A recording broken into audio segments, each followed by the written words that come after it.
sebelum kita lanjutkan, nah kita akan berkenalan dengan 3 hal supaya ini kaitan dengan kalian nanti memudahkan. Kira-kira saya itu tugas akhir itu mau ngarah kemana sih gitu ya. Jadi di dalam ruang lingkup pendidikan itu ada 3 hal ya. Yang pertama adalah science, ada engineering, dan ada yang dinamakan teknologi. Kalau kita sering ngomong science itu apa sih? Science itu sesuatu hal kita ngomong abstrak ya, abstrak. Kita ngomong konsep, kita ngomong model gitu ya. Saya punya suatu model nih.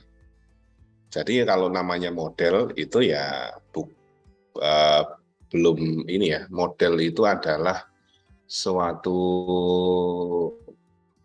apa ya istilahnya, suatu hal yang merepresentasikan keadaan yang sesungguhnya. Jadi kalau kita bikin model itu pasti lebih kecil gitu ya, scale, tapi itu merepresentasikan kondisi yang sesungguhnya. Ini perlu dipahami. Jadi kalau kalian bikin prototipe asal bikin gitu ya, itu bukan prototipe ya, bukan model. Itu ya yang dinamakan model ya harus merepresentasikan walaupun skalanya mini. Jadi ketika nanti dibangun dengan skala yang real itu bisa, walaupun dengan sedikit penyesuaian. Nah, seperti itu. Itu adalah ruang lingkup dari sains. Ya.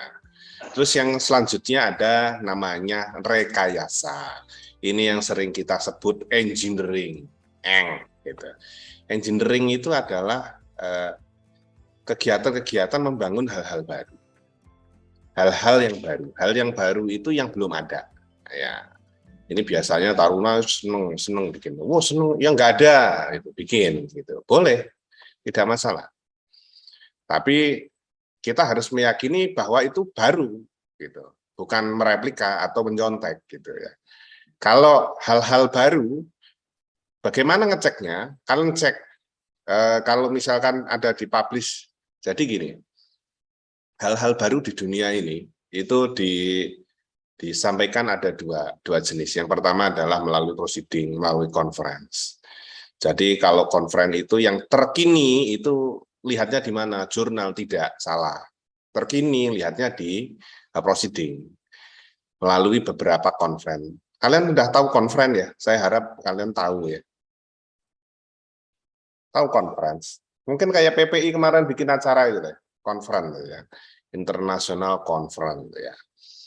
Nah, conference itu dia di situ orang berbondong-bondong mempresentasikan, menyeminarkan produknya mereka, apa yang mereka punya gitu ya. Nah, yang kedua melalui jurnal. Nah, jurnal ini kenapa kok nggak update? Karena jurnal itu membutuhkan waktu yang lama untuk bisa publish, gitu ya. Jadi untuk bikin jurnal yang berkualitas itu butuhkan waktu, butuhkan data yang betul-betul valid, ada beberapa kali review, jadi bisa submit hari ini, mungkin nanti terbitnya tahun depan, seperti itu. Jadi mungkin sudah ada yang terbaru, tapi itu sudah out of date, seperti itu. Nah, itu adalah rekayasa, membangun hal-hal baru. Yang kedua adalah bagaimana kita itu, bagaimana apabila sumber daya itu dibatasi. Kita mempunyai namanya constraint. Jadi misalkan begini, kalau uangnya itu cukup untuk beli, gitu ya, itu akan beli, gitu ya. Semua bisa. Gitu. Tapi kalau nggak cukup, apa? Kita harus melakukan modifikasi. Itu ya masuk di dalam kategori rekayasa, gitu ya. Jadi rekayasa itu tidak hanya membangun hal-hal baru, tapi juga karena sebuah constraint, gitu ya. Constraint itu bisa karena uang, karena waktu, bisa karena sumber dayanya terbatas, kayak gitu. Misalkan nih, energi fosil itu terbatas misalkan. Kandungan minyak bumi kita itu misalkan yang tersisa hanya 50% misalkan. Nah, karena 50%, makanya orang itu akan melakukan rekayasa. Bagaimana suatu hari kita tetap bisa hidup dengan energi, tapi dengan apa?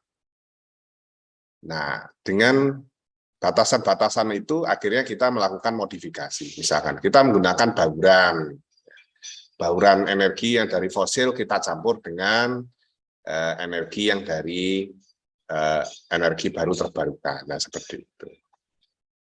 Itu karena sumber daya yang terbatas. Ya. Terus yang ketiga, ini ada konsep yang namanya teknologi. Teknologi itu suatu hal yang dilakukan ya karena suatu proses yang berulang. Jadi seperti ini contohnya. Teknologi. Mungkin persinyalan di waktu zaman tahun 1800-an, 1900-an sampai hari ini yang tercanggih pun itu mungkin konsepnya hampir mirip. Ada interlocking, ada point mesin, ada lampu sinyal dan lain-lain. Nah, tapi ada suatu ini prosesnya berulang ya, namanya persinyalan ya seperti itu. Cuma yang berbeda adalah teknologinya.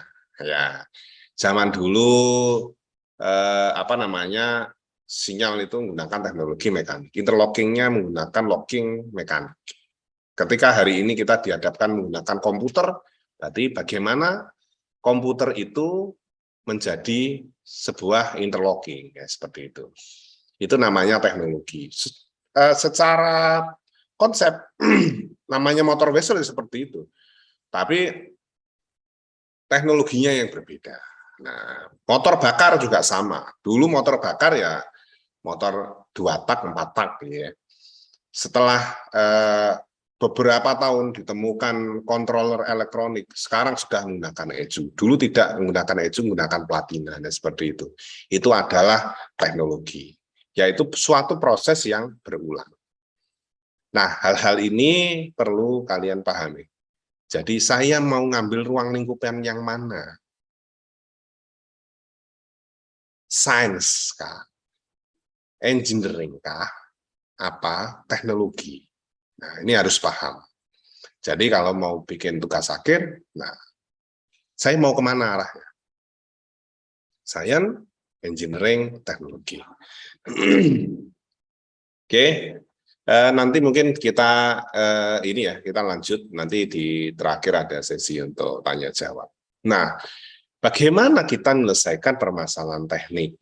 Nah, pertama itu wujudnya adalah problem definition. Bagaimana kita merumuskan suatu permasalahan? Tidak ada penelitian, tidak ada tugas akhir tanpa masalah. Kalau kamu tidak menemukan masalah, berarti kamu yang bermasalah. Nah, seperti itu kira-kira ya kan? Nah, saya nggak ada judul Pak, nggak ada masalah yang perlu diselesaikan. Ya berarti kamu yang bermasalah karena kamu tidak tahu. Nah, seperti itu. Nah, ketika kita mendefinisikan suatu masalah, nah kita membutuhkan ada namanya teori, ada namanya data. Teori itu adalah hal-hal yang menyangkut. Wah, misalkan saya ngomong, wah ini ada permasalahan kaitan dengan listrik. Nah, kita cari itu teori-teori bagaimana tentang vessel. Vessel itu seperti apa? Karakteristiknya seperti apa untuk tes hari ini? Terus termasuk datasheet ya, ambil datasheet. Nah, datasheet, nah ini masuk datanya. Data itu dibagi 2. Ada primary data, ada secondary. Secondary itu adalah data-data yang kita dapatkan secara tidak langsung. Itu tidak langsung itu bisa dari datasheet, bisa dari catatannya PNC gitu ya. PNC tahu PNC ya? Petugas negatif cek ya. Kalau di KAI itu pelaksana perawat itu namanya PNC. Nah, yang kedua ada namanya data primer. Data primer itu data yang kamu cari sendiri gitu. Kamu amati itu primary data. Nah, dari data dan teori itu kita bisa menggunakan penyelesaian, bisa kita menggunakan metode matematik gitu ya. Kalau bisa gitu kan. Ada yang bisa menggunakan analitik, bisa menggunakan numerik gitu ya. Jadi penyelesaian itu banyak. Kita bisa menggunakan matematika. Kalau nggak menggunakan matematika pun juga nggak masalah gitu ya. Yang penting kita punya teorinya, kita paham, datanya kita ada. Nah, ini masalahnya itu teorinya tidak paham, datanya tidak ada. Ini jadi kendala dari tahun ke tahun. Ya, kamu tidak tahu data. Ya, ini sangat sangat luar biasa. Makanya kita bikin sharing session ini, Pak Agus, bagus sekali ini ya. Pak Agus, Pak Fatur, Budara, Budina, ini luar biasa. Jadi apa? Yang menjadi kendala itu ini, teorinya tidak tahu, datanya tidak ada. Nah, luar biasa. Akhirnya nggak lulus-lulus. Nah, ketika dua ini sudah dapat, kita bisa melakukan beberapa problem solving tools. Jadi, kalau ada software, ada komputer, statistik, numerik method, graphic method, itu hanya tools, ya, alat. Gitu. Alat untuk apa? Untuk memproses suatu data, untuk menyelesaikan suatu permasalahan. Nah, jadi seperti itu. Dari tools tadi dan methods itu kita bisa menggunakan numerik atau grafik. Hasilnya bisa berupa numerik atau berupa grafik, gitu ya. Jadi kalau kamu baca jurnal itu ujung-ujungnya pasti angka, kalau nggak angka grafik kayak gitu. Itu jelas tuh. Jadi bukan kata-kata gitu, sesuatu yang bisa diukur dan berapa. Gitu. Terus itu nggak selesai sampai situ, gitu ya. Ya dari situ kita bisa tingkatkan lagi bagaimana kita melakukan scheduling, penjadwalan, atau kalau misalkan itu sifatnya apa namanya, kalau misalkan di operasi kereta api juga ada scheduling, ada optimasi, ya bagaimana komunikasi, ya, interaksi dan lain-lain. Setelah itu baru diimplementasikan. Jadi tahapan penelitian itu kalau implementasi itu ya sangat bagus ya. Kalau dosen ya ini proses riset, ini proses pengabdian gitu ya. Ini penelitian dan pengabdian. Gitu. Kalau kita meneliti habis itu pengabdian diterapkan, nah itu bagus. Nah, ini satu konsep semuanya. Tapi paling tidak keluarannya itu berupa numerik or graphic result. Nah, tapi perlu kita ketahui, komputer itu bukan segala-galanya. Kalau nguji taruna, itu yang diuji algoritmanya. Jadi apa? Komputer itu hanya tools. Nah, kalau dia mendapatkan masukannya berupa sampah, keluarannya tetap sampah, gitu ya. Jadi komputer ini nggak pinter ini. Dia itu hanya menjalankan perhitungan numerik, bisa dia menggunakan ini ya pendekatan numerik. Tapi datanya tetap harus bagus. Untuk mendapatkan hasil yang bagus, datanya juga harus bagus. Kalau datanya sampah, keluarnya sampah. Makanya seperti yang disampaikan Joseph ya, a computer will do what you tell it to do, but that may be much different from what you had in mind. Ya. Oke, lanjut. Nah, modeling ya, saya ya memang kalian mungkin nggak dapat modeling ya, tapi ya minimal kamu paham ya, solusi itu ada dua, analitis, bisa numeris.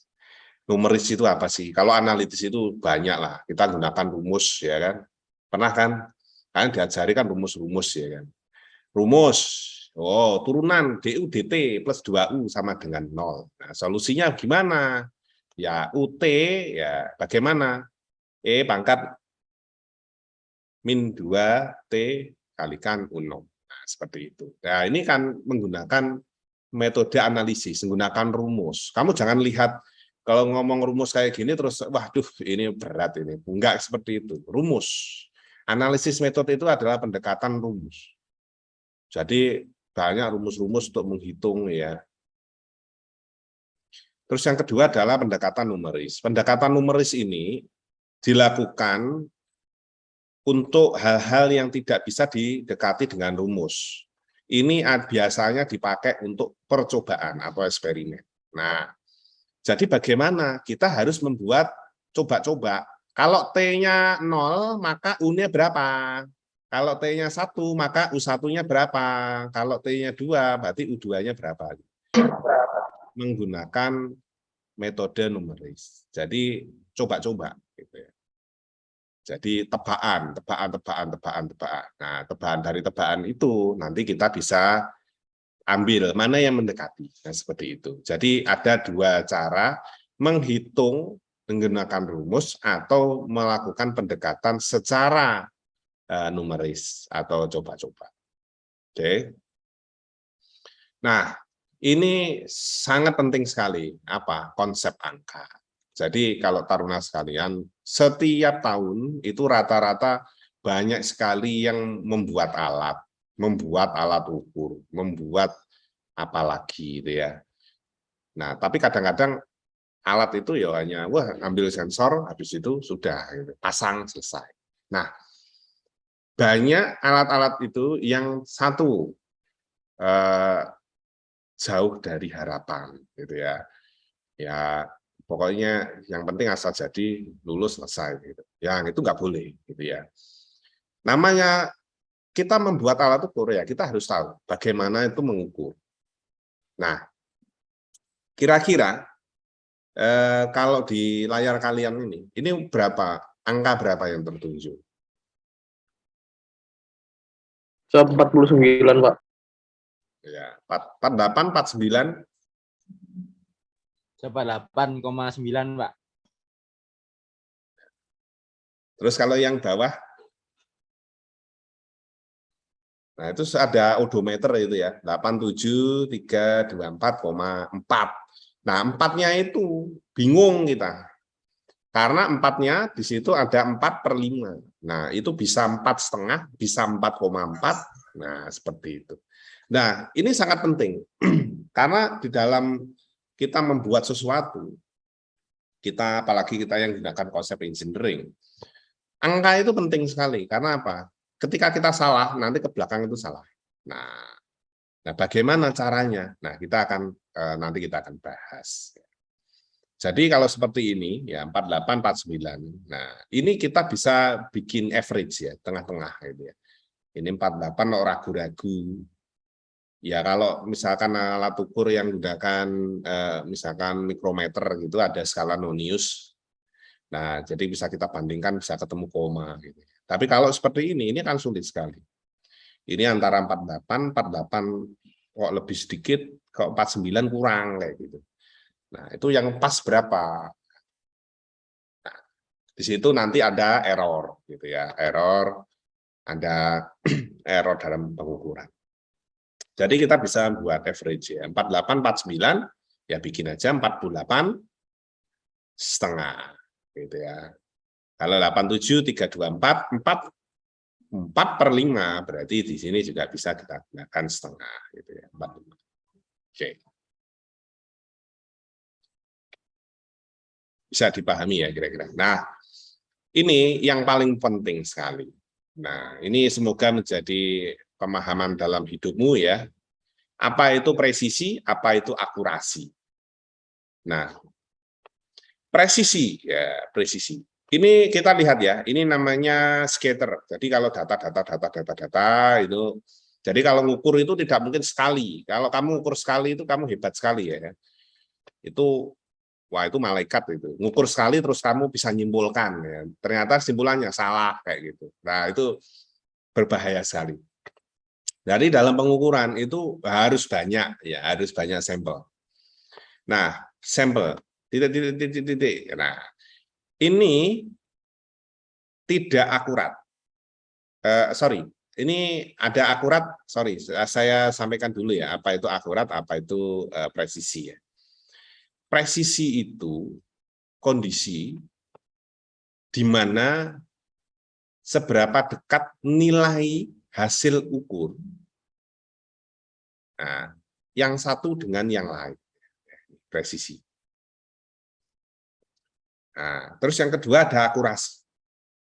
Akurasi itu seberapa dekat nilai hasil ukur dengan nilai yang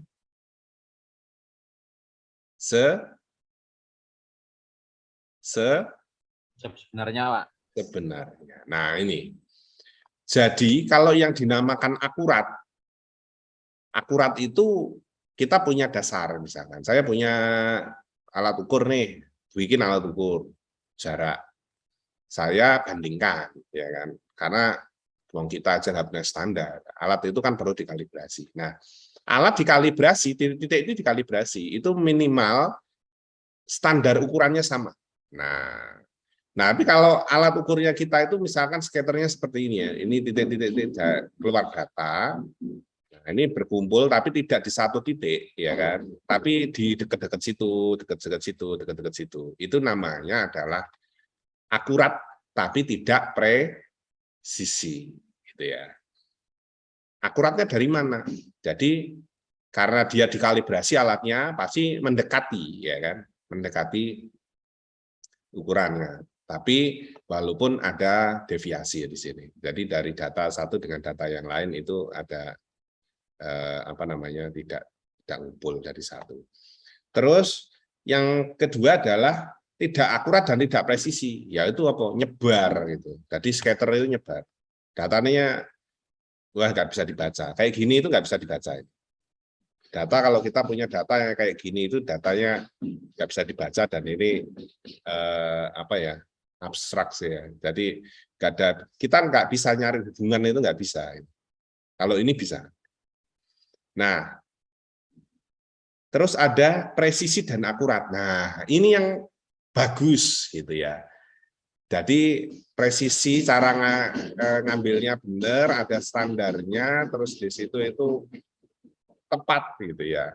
Ini yang bagus. Nah, yang bermasalah adalah presisi tapi tidak akurat. Gimana itu? Kita meyakini di sini itu kumpul di sini, ternyata ini itu alatnya nggak pernah dikalibrasi. Wah, itu yang paling fatal error itu. Kita orang 10 ngomongkan ngomongkan sesuatu ya kan. Wah, ini kurang bagus, tapi kita tidak pernah mengukur, tidak pernah mengobservasi, tapi dari pendapat masing-masing orang meyakini itu benar, terus kita yakini itu benar. Nah, itu bahaya sekali. Itu bahaya. Jadi mendingan akurat tapi tidak presisi daripada presisi tapi tidak akurat. Ini bahaya ini. Ini bisa bahaya karena apa? Kita meyakini itu benar tapi itu salah kayak gitu. Nah, ini yang sering terjadi. Meyakini benar, tapi tidak pernah dibandingkan, dan itu salah. Nah, di sini dalam pengukuran, itu ada namanya error. Error itu ada beberapa macamnya. Ada yang true error. True error itu sama dengan perkiraan ditambah error. Nah, sebenarnya true value ya, true value dengan approximation plus error. Terus ET itu ya, error itu sama dengan true value dikurangi approximation. Nah, di sini kita memang kadang-kadang true value itu memang jarang diketahui. Jadi nilai sebenarnya itu berapa yang benar itu. Karena ketika kita melihat, mengukur, itu satu dengan orang yang lain itu berbeda. Nah, itu. Contohnya kembali yang tadi ya. Jadi alat ukurnya terkalibrasi gitu ya. Tapi orangnya yang melakukan pengukuran itu kadang melihatnya, kalau yang seorang pertama melihatnya dari atas. Terus alat ukurnya lihat dari atas. Terus yang orang kedua melihatnya dari samping. Nah, itu ada error gitu. Makanya di dalam suatu pengukuran, dalam kalian membuat alat, itu benar-benar harus paham. Ralat. Ralat itu apa sih? Error, ya, margin error. Nah, itu semuanya bisa dicari menggunakan beberapa pendekatan. Oke, lanjut. Nah, error itu ada dua dalam pengukuran. Ya. Di sini ada error yang disebabkan oleh pembulatan angka. Jadi angka itu, kalau kamu datanya kan 0,000000. Ketika kamu bulatkan angkanya, terus dikalikan, jadinya errornya semakin besar. Nah, jadi ada error yang namanya round of error.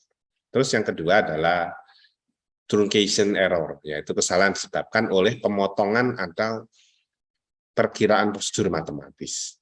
Jadi kadang itu kita kan kadang kita potong, ya, angka panjang kita potong. Ya. Itu bisa menimbulkan error. Ya. Terus selanjutnya di dalam pengukuran atau measurement itu ada dua, ya. Ada yang namanya systematic error dan random error. Kalau systematic error itu kita angkanya itu dia geser. Tapi kita punya caranya, cara untuk menyelesaikannya bisa kita menggunakan kalibrasi. Makanya ketika kalian bikin alat, kalibrasi. Jadi misalkan nggak punya, ya kamu ke balai kalibrasi aja. Kalau nggak gitu ke Lanut. Saya punya alat ukur. Nah, bisa Pak dikalibrasi. Simpangannya berapa? Tapi selama itu dia datanya sifatnya linear, itu tidak ini ya. Jadi datanya sama, bukan sama ya. Maksudnya setelah dikalibrasi, dia didekatkan ke nilai sesungguhnya. Nah, seperti itu. Tapi tidak ada permasalahan terhadap hasil outputnya ya. Hasil outputnya nanti akan mengikuti. Kalau geser 4 ya berarti semua ngikuti geser 4 semua. Seperti itu. Bukan setelah dikalibrasi terus nanti angkanya terus jadi beda aja seperti itu. Jadi masalah kaitan dengan tadi ya akurasi dan presisi. Terus yang kedua adalah random error. Random error ini yang ada yang sulit. Jadi kalau kita ngukur terus keluaran data dari sensor itu ternyata misalkan begini ya. Nah, saya tadi siapkan Excel. Nah, seperti ini ya. Mungkin sudah muncul semua ya. Nah, dari nilai Excel ini ya, kita punya nilai. Nilai ini normal, karena apa? Ya, dia punya rata 27, 2706, 2702, 2698, ini masih mendekati. Nah, bagaimana kalau ini ujuk-ujuk berubah jadi 40? Mungkin tidak. Mungkin saja. Nah, banyak dari taruna yang bikin alat, ini dia tidak memfilter ini. Jadi, habis dapat nilai, tampilkan. Dapat nilai, tampilkan. Padahal di sini ada yang disebut anomali. Ini anomali kan 27, 27, 27, 26,9 wajar ya kan, rata ya kan. Terus tapi kalau ada 40, tapi cuma sekali kayak gitu. Ini pasti ada error. Ya, data ini harus dihilangkan. Jadi ini pasti ada suatu hal yang mengakibatkan dia nilainya over atau under, gitu ya. Ataupun dia bisa jadi 0 gitu ya. Ketika kabelnya lepas, dia jadi 0 gitu. Terus habis itu ke percobaan kedua nyambung lagi. Gitu. Nah, karena ini nilainya simpangannya sangat jauh, ini perlu dilihat. Apa yang terjadi? Apakah dia itu mengalami random error gitu ya? acak gitu ya. Karena acak dia tidak berpola gitu, cuma satu muncul habis itu hilang kayak gitu. Itu perlu diwaspadai. Nah, termasuk juga ketika kita mendapatkan data seperti ini. Ini kalau yang kalian lihat di Windows 1. Windows 1 ini akan sulit dianalisis. Nah, ini puncaknya di berapa gitu kan. Kesulitan. Karena apa? Terlalu banyak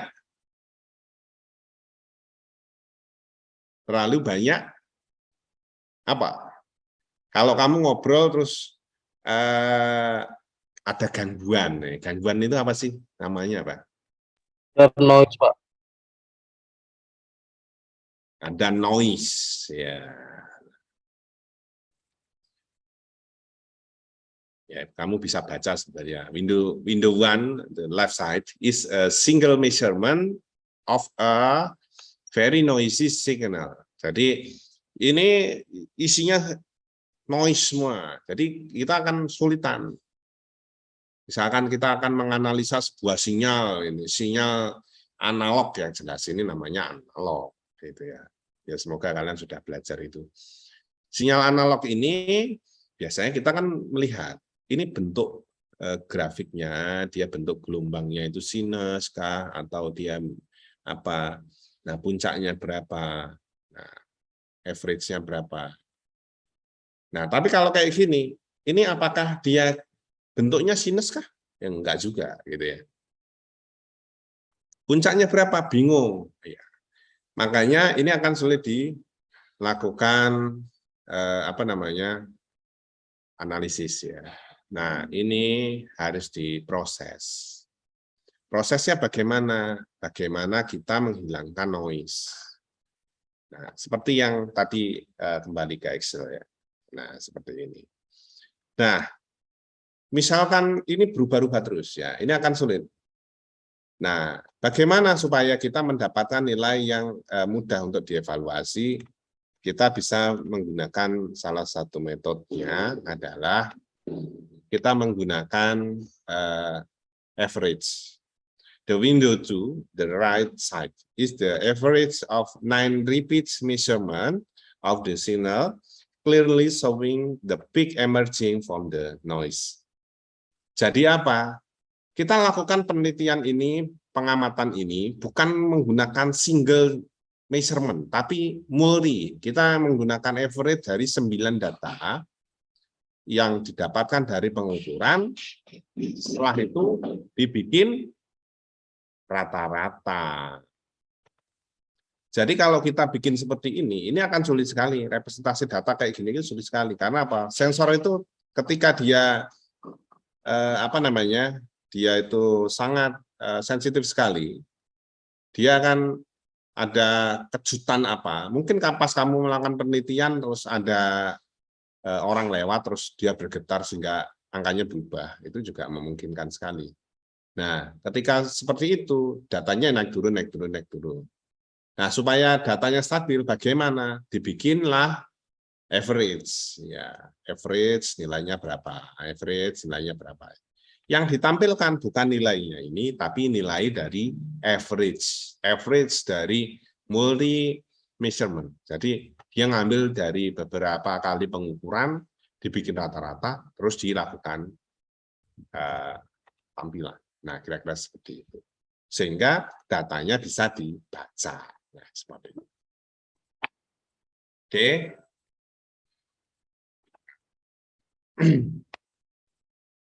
Nah, di sini kita bisa melakukan smoothing ya. Jadi ya ini data yang asli itu bentuknya kayak gini. Ini real. Nah, ini juga sulit juga. Puncaknya di mana, ini di mana. Nah, kita bisa melakukan smoothing. The left half of the signal, this signal is noisy peak. Ya, kita akan sulit nih. Puncaknya di mana, itu sulit. The right half is the same peak after undergoing a smoothing algorithm. Jadi, ketika kita dapatkan data-data ini akan sulit nih. Ini puncaknya di mana, terus dia lebarnya berapa, bandwidth-nya, ini yang sulit. Nah, bagaimana ini dilakukan smoothing? Smoothing itu ya tadi bisa menggunakan average atau metode lain, menggunakan filter ya, menggunakan mungkin Pak Fatur atau Budara pernah menggunakan Kalman filter. Nah itu. Jadi tujuannya itu untuk apa sih? Memproses suatu sinyal. Sinyal diproses sehingga dia bisa dibaca seperti itu. Nah, mungkin di awal ini mungkin saya saya nyampaikan sebatas itu. Nanti kalau kalian tertarik ya kita lanjutkan ke seri yang selanjutnya. Nah, silakan di kesempatan ini monggo kalau ada yang tanya jawab ya. Ini selamat sore Pak Agus sudah bergabung. Nah, ini nanti kita bisa diskusi kira-kira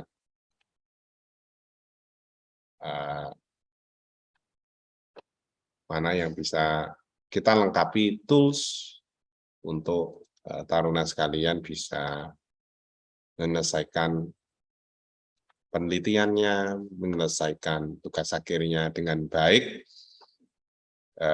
tanpa ada suatu kendala apapun. Yeah. Terima kasih. Nah, mungkin ada yang ditanyakan atau ini kita buat sesi diskusi. Monggo.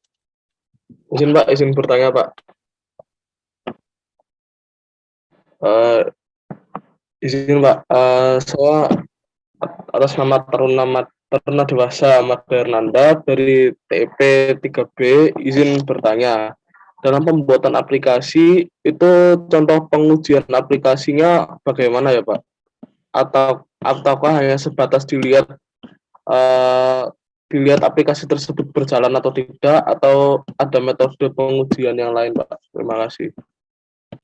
Oke, pertanyaan yang bagus. Ini langsung dijawab aja ya mungkin ya.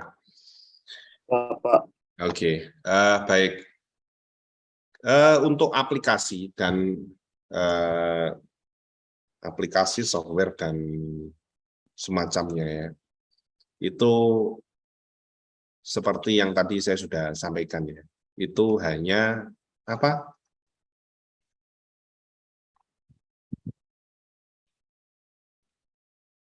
Tadi yang saya sampaikan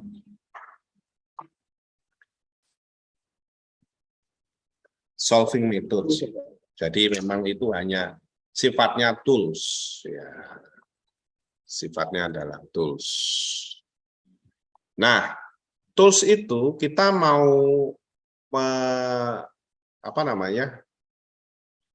meyakinkan tools itu benar sesuai apa tidak, itu ya harus diuji. Nah, ujinya bagaimana? Dengan kita memberikan respon. Kalau dia melakukan proses yang sifatnya analitis atau dia melakukan perhitungan secara numeris, nah kita uji, kita masukkan angka, dia memproses dengan algoritmanya dia, kita bandingkan outputnya sesuai tidak dengan yang diharapkan. Nah seperti itu. Nah sekarang tinggal software-nya yang dibuat itu seperti apa. Apakah software itu hanya sifatnya melakukan kegiatan misalkan writing data, gitu, collecting data, atau dia processing gitu. Nah, seperti apa? Konsepnya seperti apa?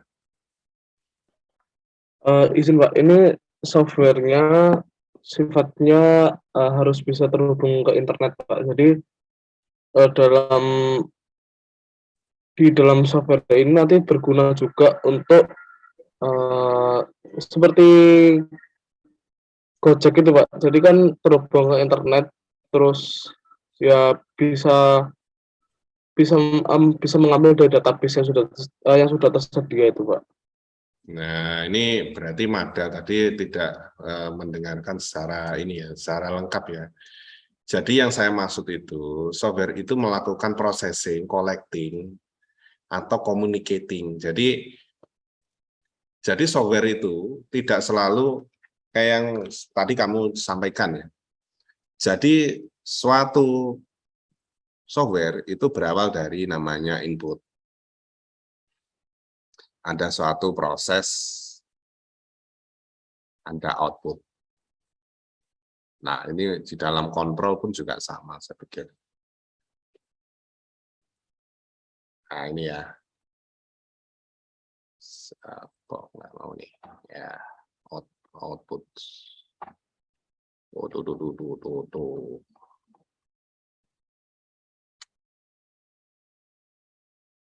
Input, proses, output. Nah, ini adalah suatu siklus ya, life cycle. Nah, kalau hanya tadi mengkolek, yang saya tanyakan itu prosesnya itu mau ngapain? Proses ini dia prosesnya mengkolek atau dia menghitung. Nah, kalau masalah dia terhubung dengan internet dan lain-lain, itu di luar dari ini. Itu sifatnya adalah komunikasi untuk menghubungkan antara input, proses, dan output. Itu kamu harus pahami. Ya. Jadi, yang harus kita pikirkan di sini, prosesnya. Kalau input ke proses, ya ini macam-macam. Oh, saya menggunakan wireless, saya menggunakan kabel, monggo silahkan.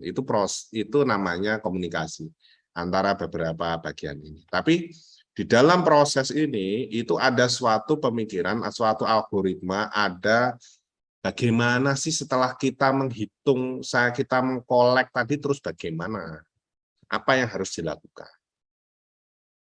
Nah, seperti itu.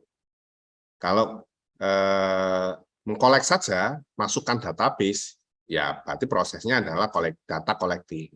Tapi apakah data collecting itu sudah cukup? Gitu loh. Tanpa harus diproses. Gitu.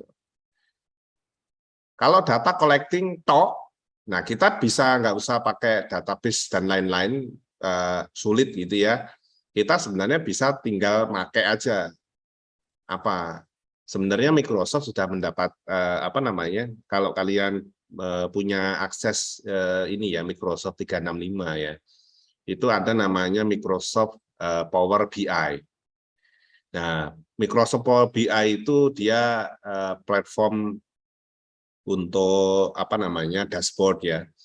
Jadi dia data collecting, habis itu malah lebih enak. Kita nggak usah ngapa-ngapain itu, tinggal diambil aja, bikin dashboardnya di situ.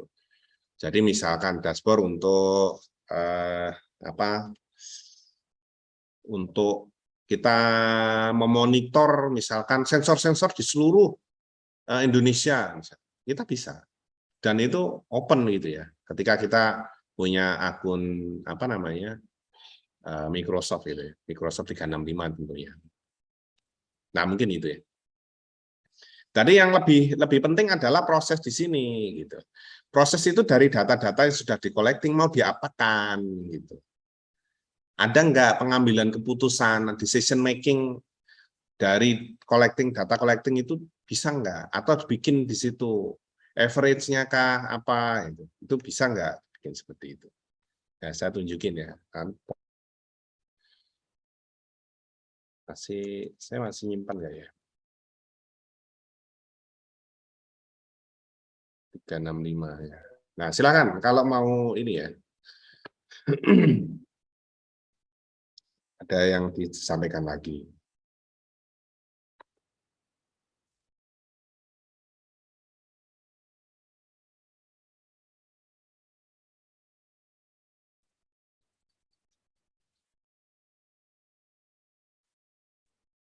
Sambil nunggu. Nah, ini ya, dashboard-nya kira-kira seperti ini ya. 365 ya, Microsoft 365. Nah, di situ ada aplikasi banyak sekali.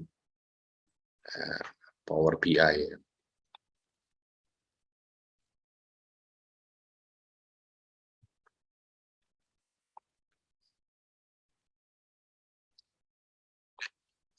Jadi di sini data itu banyak dikolek sama dia, terus dia bisa diproses gitu ya.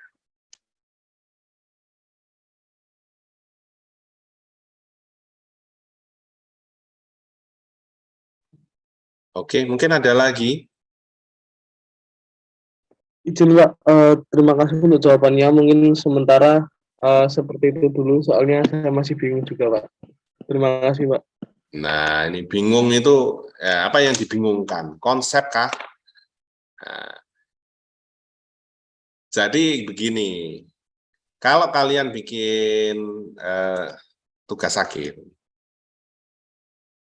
dengan kondisi kalian itu harus selesaikan suatu masalah tadi ya, problem solving, kita harus melakukan suatu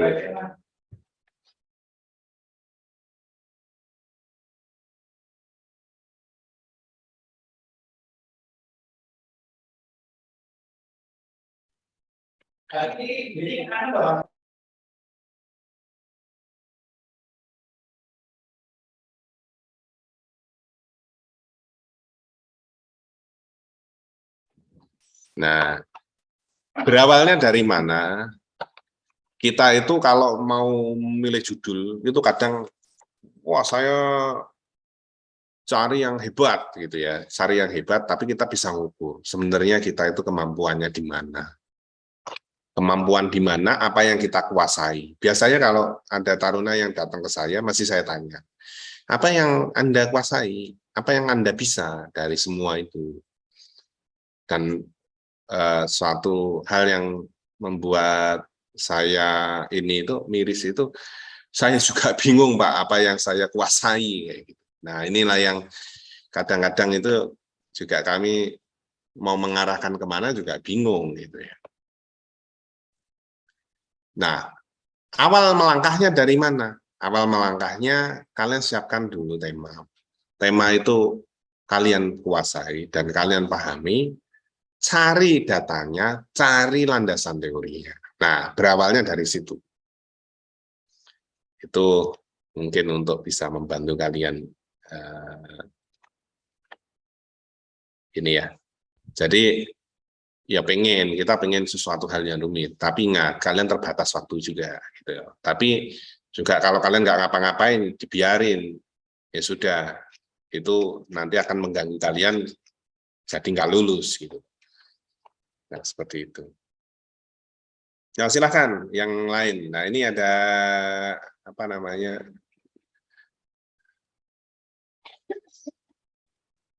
Wah, ini taruna yang senyum sekali ini, Muhammad Guntur. Ya Pak. Ya, monggo silakan kalau ada yang disampaikan. Kita cari solusi. Saya yakin kalian bingung, ya kan? Tapi bingung itu harus ada cara awal untuk melangkah. Ya, kalau hambatan itu ya diselesaikan. Tapi kalau kamu salah melangkah, ya jadinya bisa keluar dari orbit ya. Nah, silakan. Mungkin Bu Dina ada masukan, Pak Fatur, Pak Agus, Pak Budara.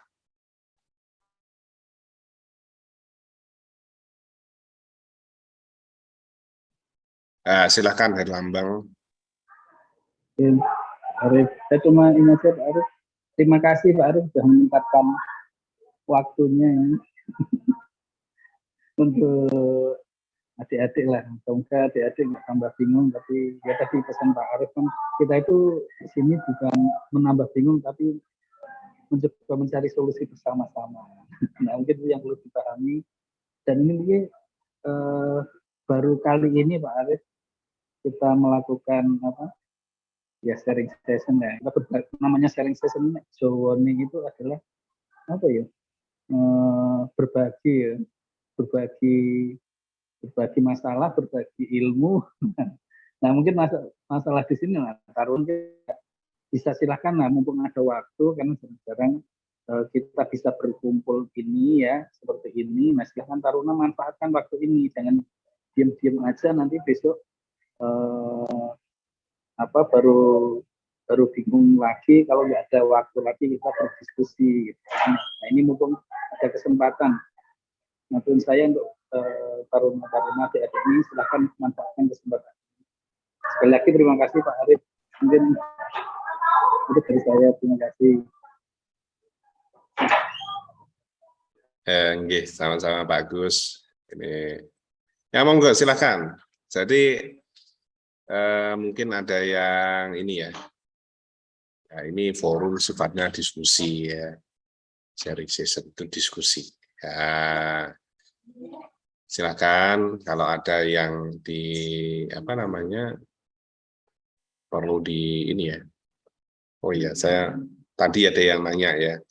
Sebenarnya kamu bikin database dan lain-lain itu, ini saya kebetulan dulu pas waktu ini ya, saya dapatkan yang jelas kalau kamu mau pakai ini harus kita punya Office 365, ya itu beli aja murah gitu ya. Termasuk kita supaya kita lebih apa namanya lebih daripada kita menggunakan software bajakan 365 juga murah. Jadi memang di sini itu kita bisa membuat dashboard gitu ya. Contoh aja gini. Misalkan saya mempunyai hajat besar misalkan 5 tahunan KPU gitu ya. KPU itu mempunyai ini ya data collecting. Jadi dia collecting dan analitik statistical processing gitu ya. Jadi hanya sifatnya dia itu menampilkan pemilih di daerah ini sekian, memilih partai A sekian, memilih orang A sekian, B berapa, ini berapa. Nah, seperti itu. Kalau hanya collecting datanya seperti itu, kita bisa menggunakan Power BI untuk apa namanya? Untuk membuat gitu ya. Jadi apa? Di sini kita bisa membuat suatu dashboard dari mengkolek apa dari komputer yang masing-masing yang ada di setiap wilayah dan seperti itu. Nah, itu bisa kita tampilkan. Nah, setelah kita ini bisa kita bikin seperti ini. Nah, ini komputer ini mengkolek data. Oh ya, ini kolek data dari Jabodetabek. Kolek sekian. Nah, di sini apa ditampilkan? Nah, kalau kamu hanya membuat seperti ini, data collecting, tidak perlu kamu bikin database yang susah-susah, bikin komputer nanti beli apa namanya, beli server yang mahal dan lain-lain. Apa? Kita sudah difasilitasi oleh Microsoft. Ya, tinggal kita menggunakan Power BI, ya. Power BI untuk bisa bikin dashboard. Tinggal kita ambil aja data dari lapangan, dikonekkan. Nah, ini kita bisa buat insert get data ini dari manapun kita bisa ambil, kita masuk ya, termasuk dari Excel ataupun dari web, dari apa namanya database, Dataverse ya, menggunakan ini ya Dataverse ya. Jadi seperti itu. Jadi menarik gitu ya, dan tidak perlu mengeluarkan biaya yang mahal sekali gitu ya. Tapi pertanyaannya satu, kita nanti prodinya berubah enggak dari TEP ke teknologi informasi. Nah, ini. Nah, kamu soalnya tidak mempelajari itu, terus kamu membuat, itu kan kamu butuh effort. Enggak kan? Kalau saya sih enggak masalah, tapi ketika kamu tidak mempelajari itu, terus kamu bikin itu butuh effort yang besar.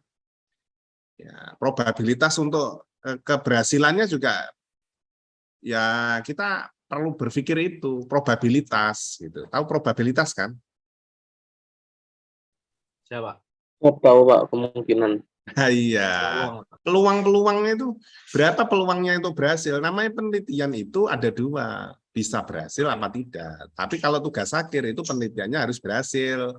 Nah, kalau penelitian tidak berhasil, mengulang lagi tahun depan, kan seperti itu. Atau ganti judul kan seperti itu. Nah, itu saja yang perlu pahami. Oke, lanjut. Erlambang ya.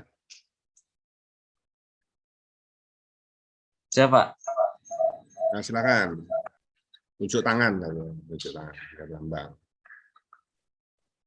Izin bertanya, Pak. Ya.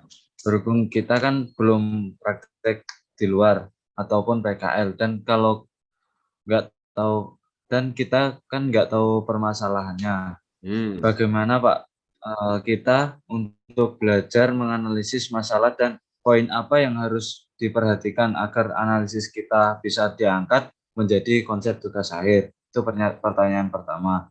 Untuk pertanyaan kedua, bagaimana cara kita meminta spesifik, contohnya di trafo, di kabel, kawat kabel, agar bisa mendapatkan data itu, sedangkan kita belum PKL dan belum punya koneksi spesifik tersebut, Pak. Terima kasih, Pak. Izin. Oke, ini pertanyaan yang bagus. Bagaimana kita awal melangkah? Udah ketemu ya papan tulis ya. Ini kayaknya stylus saya kurang anu ya. Kayaknya bermasalah stylus. Oke. Baterainya mau habis. Oke. Jadi begini. Ini ada standar. Ini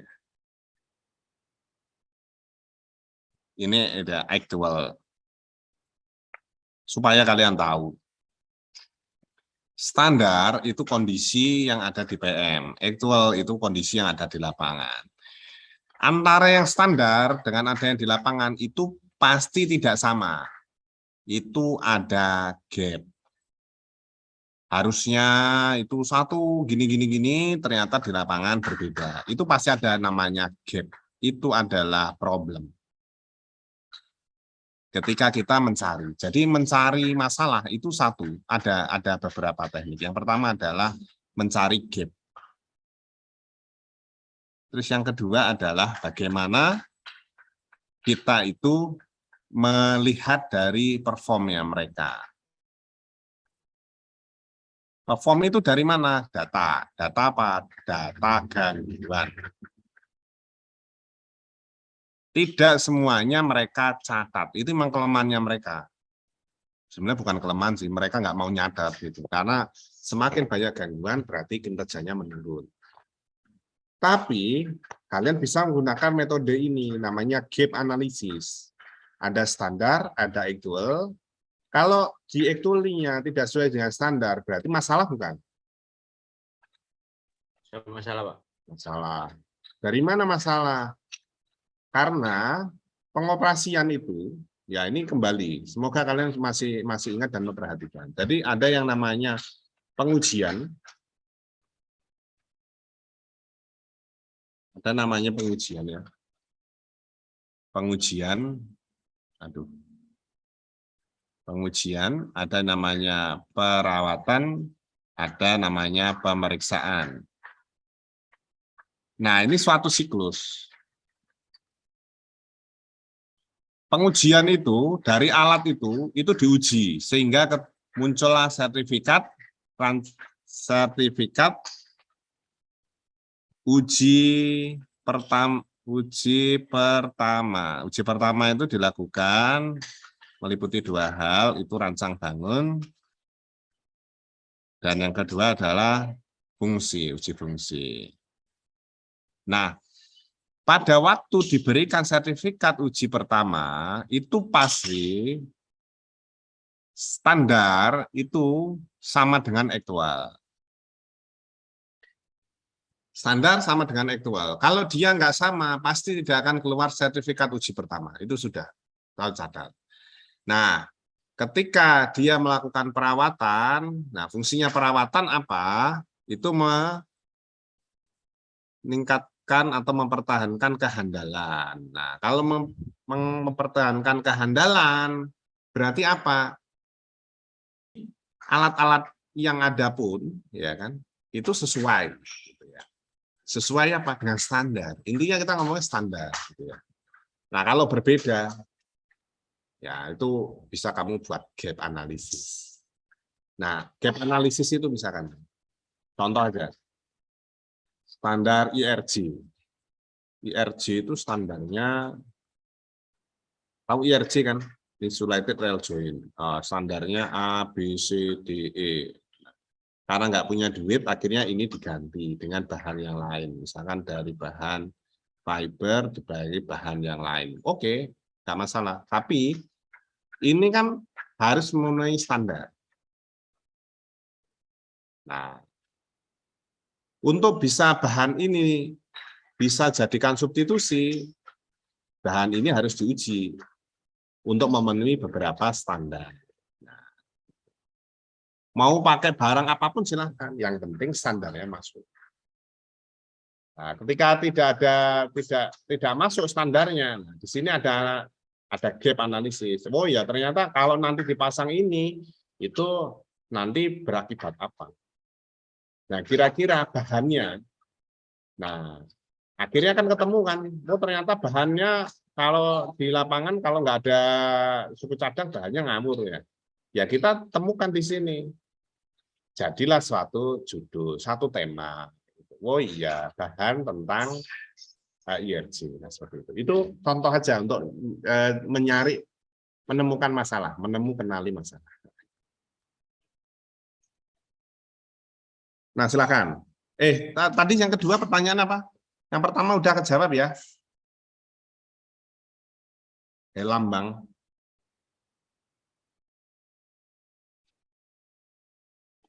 Halo, halo. Di sini Pak, saya pindah laptop Pak. Ya.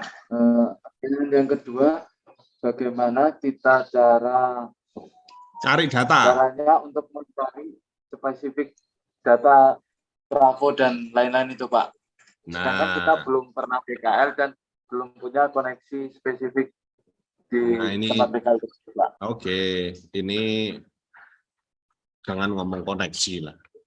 Apa yang ada, kamu kalau misalkan pengen cari data yang ada di situ, kalau misalkan PT KAI nggak ada, bisa lewat BJKA ataupun kamu bisa nyari data itu. Yang penting serinya jelas, ya serinya jelas, itu cari. Karena kalau yang ada dipasang untuk project itu pasti kamu searching nggak ada, tapi detail partnya itu dijual umum. Detail partnya dijual umum. Jadi berawalnya dari mana? Dari situ. Itu kalau datasheet.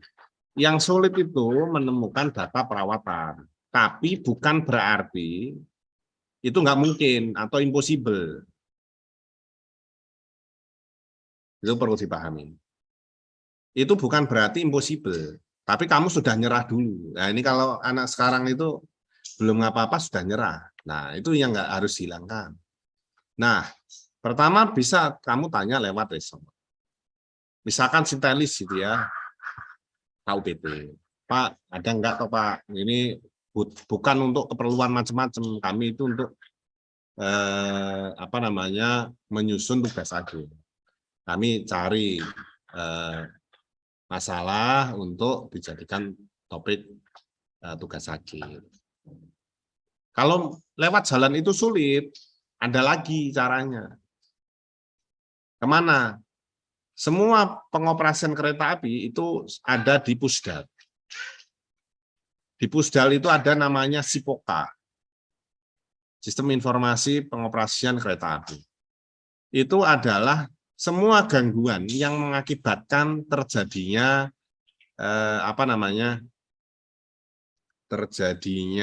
keterlambatan. Itu semua dicatat. Kode baik sarana, prasarana, SDM, operasi semua dicatat.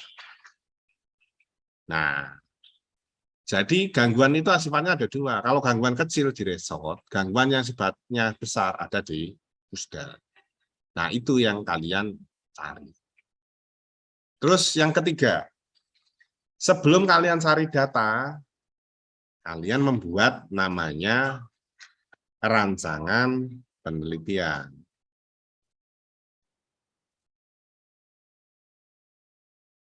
Gimana tuh?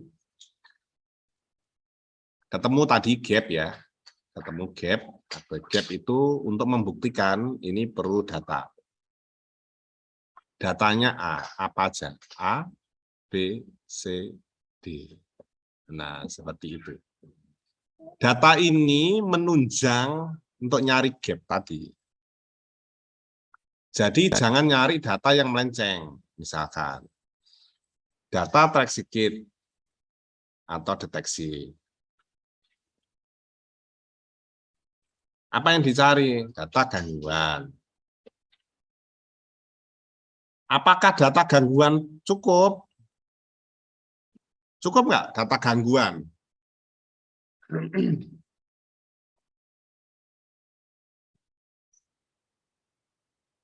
Halo.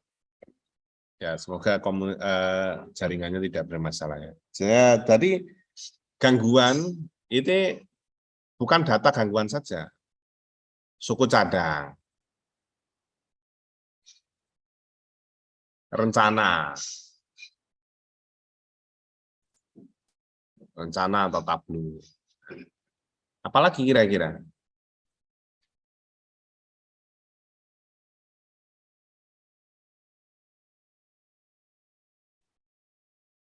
Data aset. Nah, jadi kalau kita mau menyelesaikan masalah, kita lihat dari beberapa sudut pandang, supaya kita tidak bias tadi. Jadi dilihat dari data gangguan, match enggak dengan data aset, match enggak dengan suku cadang. Oh iya, ternyata gangguan. Karena kenapa? Suku cadangnya enggak ada. Ya. Itu perlu dicari. Nah, suku cadangnya ada, gangguan terjadi. Oh, ternyata enggak ada. Rencana untuk perawatan enggak ada. Ya, jelas. Jadi, mari kita itu kembangkan pikir. Jadi, butuhnya apa? Untuk mengungkap suatu masalah. Masalah itu diungkap. Nah, mengungkap masalah itu juga harus butuh data-data. Nah, itu tinggal pinter-pinternya kita aja. Kamu datang jangan seperti ini, jangan seperti investigator atau auditor datang. Kalau saya datang sebagai auditor, ya apa mau kata gua gitu. Tapi kalau kita datang sebagai mahasiswa, datang ke lintas, dan bagaimana? Ya kita sebagai seorang mahasiswa. Ya itu. Skill komunikasi dibutuhkan ya. Skill komunikasi dibutuhkan. Jadi kamu datang tidak bisa ini ya, asal gitu, tapi butuh skill komunikasi, mempercayakan kepada mereka data ini tidak buat untuk apa-apa. Kamu nyuri data pun juga percuma, karena di situ ya data itu harus bisa dipertanggungjawabkan dengan sebaik-baiknya. Nah itu kira-kira siapa tadi? Herlambang. Silahkan yang lain. Sepertinya yang lain ini ya sudah mempunyai apa namanya gambaran-gambaran, jadi sudah melangkah dengan pasti ya. Oke.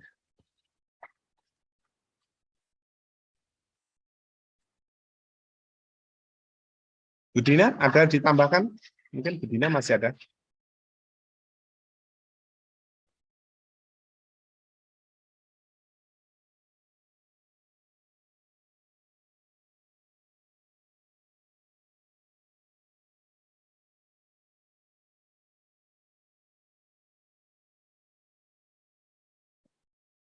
Oh, enggak ada. Budina sudah tidak ada. Ya, silakan Rizky Kurniawan. Izin Pak, Hmm. izin bertanya Pak. Untuk misalkan mau perencanaan seperti itu Pak, itu biasanya yang diperhatiin itu dalam segi apanya Pak? Terus biasanya kalau perencanaan itu outputnya itu kemana Pak? Maaf, perencanaan apa ya? Misalnya kayak perencanaan dari persinyalan mekanik ke persinyalan elektrik atau dari jalur tunggal ke jalur ganda gitu Pak. Ya, semua perencanaan itu semuanya berawal dari masalah. Solve a problem gitu ya. Ada masalah, ada problem. Kamu selesaikan. Nah, yang jadi gap masalah tadi itu apa? Sehingga kamu kerjakan tugas akhirmu. Misalkan ternyata di balai tidak ada perencanaan, ya kamu bikin. Itu namanya gap antara standar dan actually. Ya, seperti itu. Nah, ruang lingkupnya apa? Ya sesuai dengan masalah itu. Misalkan perencanaan dari sisi mananya, ya. Dari sisi prinsipalnya, dari sisi cabling plan, efektivitas. Jadi kalau kita buat desain itu asal mulanya nggak seperti itu ya. Jadi kita dari single track ke double track itu kita melihatnya itu jangka panjang. Kita harus punya data perjalanan existing, data penumpang existing untuk kita bisa lakukan forecasting. Nah, jadi seperti itu.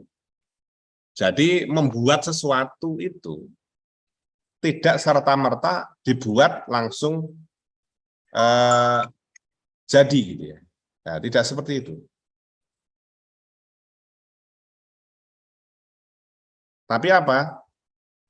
Harus ada dasarnya. Oh iya, setelah dihitung data jumlah penumpang, setelah saya forecasting berapa tahun ke depan, itu ternyata kita jumlah perjalanannya adalah sekian kali. Oh, berarti kalau jumlah sekian kali tidak bisa kita menggunakan kondisi existing misalkan. Itu harus nambah kapasitas. Bagaimana caranya? Dengan single track ke double track misalkan. Dari yang fixed block ke moving block ya seperti itu. Jadi bukan serta-merta dirubah ya, tapi ada suatu pendekatan yang base-nya adalah data. Nah, kira-kira seperti itu. Terima kasih, Pak.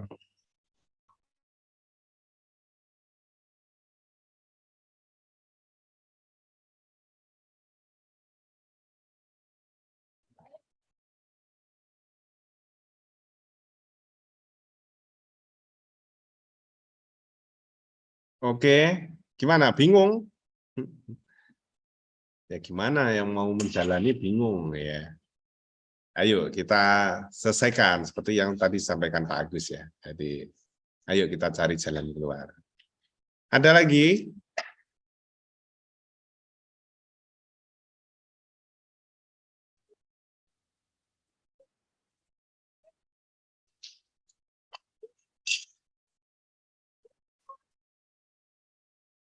Ini suara stabil ya Pak Fatur ya? Izin, Arif gimana? Suara stabil ya Pak? Stabil Pak, stabil, jelas sekali Pak. Oh iya, nanti takutnya ini internet di rumah putus-putus ya ini. Aman Pak Arif. Oh okay.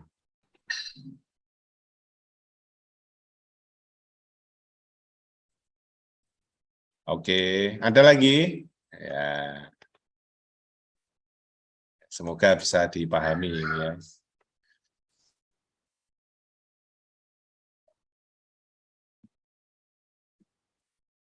Atau sudah cukup lelah?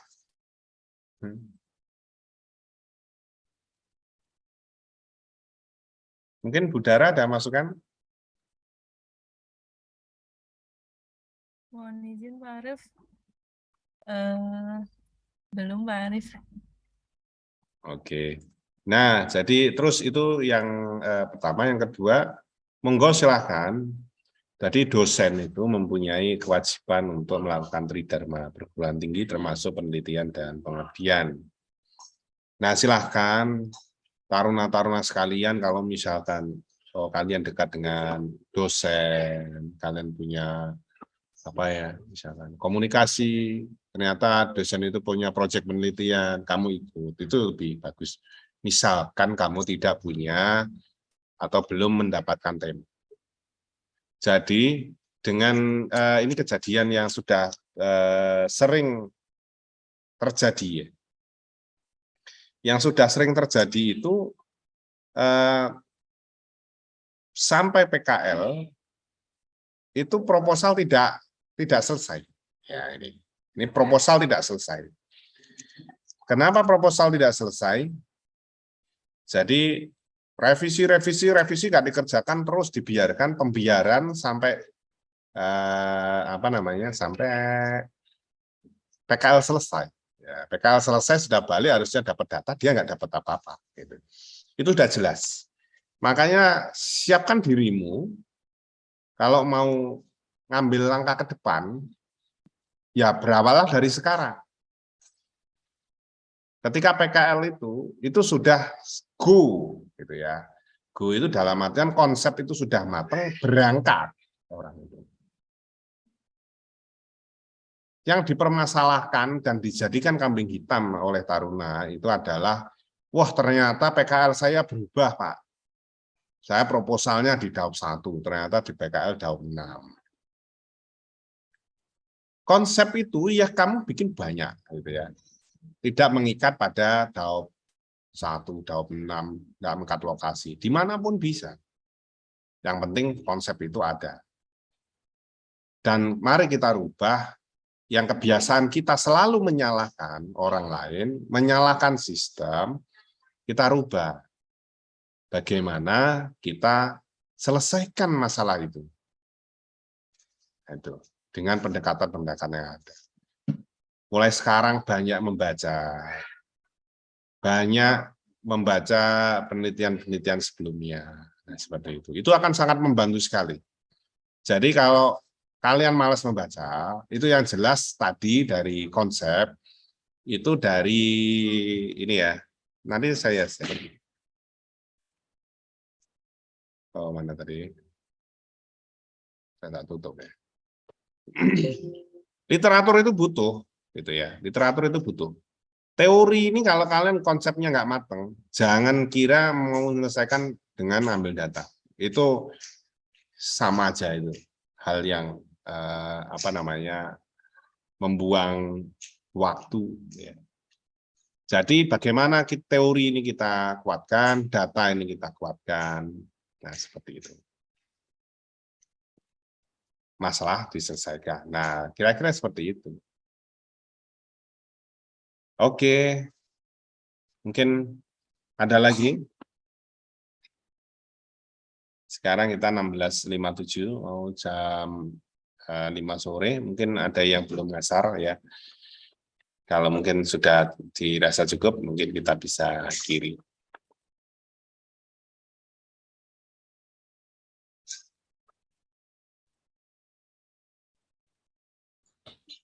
Terima kasih banyak Pak Arif atas masukannya di agenda sharing session hari ini. Mungkin jika memang ada sharing session yang tahap 2 atau dari dosen-dosen yang lain, mungkin nanti bisa kami fasilitasi juga. Jadi agar para taruna-taruna di sini bisa mendapatkan konsep yang sesuai dan tidak keluar terlalu jauh, tidak buta arah dalam mencari suatu konsep untuk tugas akhirnya itu sendiri. Oke, terima kasih banyak Pak Arif atas masukannya dan semoga bermanfaat untuk para taruna-taruni di Prodi TEP ini. Terima kasih Pak Fatur. Sama-sama. Ya, Bapak Ibu dosen dan taruna sekalian, untuk materi sudah saya share. Ya. Silakan kalau mau berdiskusi bisa kita dimanapun ya, monggo. Ingat saya kasih satu kata ya. Jadi biarkan waktu itu kita yang mengatur, bukan kita diatur oleh waktu. Jadi saya harap kalian sudah membuat perencanaan yang bagus tentang waktu dan kamu jalankan itu. Dan perlu kami ingatkan lagi, ya seperti yang sudah berjalan ya. Nah, PPI itu tidak tidak seperti dulu. Kami banyak melakukan evaluasi, lompatan-lompatan, perubahan-perubahan, terutama kaitan dengan akademik. Jadi kalau memang Anda tidak siap, itu akan mengganggu dirimu sendiri. Sampai hari ini pun juga ada yang belum wisuda juga belum ada gitu ya. Anda mau lulus tahun ini, lulus tahun depan, lulus 2 tahun lagi, itu adalah hak Anda, bukan kewajiban, tapi hak. Jadi hak itu ya hadiah atas kita melakukan kewajiban. Ya. Jadi kalau kita pengen lulus tahun ini, ya kita berusaha semaksimal mungkin, nah, seperti itu. Nah, mari kita semangat. Mari kita semangat. Jadi tujuan sekolah itu belajar, bukan mencari kerja. Jadi kalau tujuan kalian cari kerja, terus kalian melihat bagaimana, nah terus melemah, nah itu saya sangat disesalkan. Ya, baik, terima kasih Pak Fatur, Bu Dara, dan para sekalian. Saya akhiri, terima kasih, selamat sore, assalamualaikum warahmatullahi wabarakatuh. Waalaikumsalam warahmatullahi wabarakatuh. Waalaikumsalam. Waalaikumsalam. Siap, terima kasih Pak.